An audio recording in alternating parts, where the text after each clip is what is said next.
काल झालेल्या निवडणुकांचं काय झालं ते आपल्याला सगळ्यांनाच माहित आहे. कोण जिंकलं, कोण हरलं, पण खरंच फायदा कोणाचा झाला? हडप लोक आपापल्या कामात इतके गुंतले होते की काहींनी तर मतदानही केलं नाही. आणि त्यांचं म्हणणंही चुकीचं नाही. मतदान करून तरी काय होणार आहे? जे निवडून येणार आहे ते येतातच.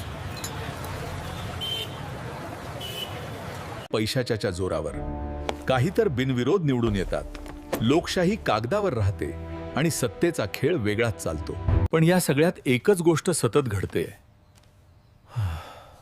मराठी माणूस चिरडला जातोय.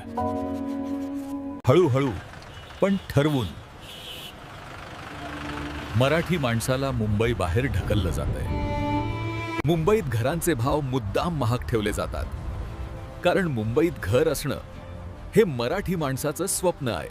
आणि मुंबई बाहेर घर स्वस्त, जेणेकरून मराठी माणूस तिकडे जाईल. आधी घरासाठी, मग नोकरीसाठी आणि शेवटी कायमच्यासाठी. आज दुर्दैवाने थोड्याशा पैशासाठी मराठी माणूसच दुसऱ्या मराठी माणसाचा गळा दाबतोय. पण अजून वेळ गेलेली नाही.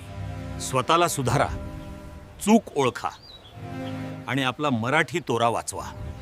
आज महाराष्ट्र दिल्ली समोर हरलेला दिसतोय. दिल्लीचंही तख्त राखतो महाराष्ट्र माझा.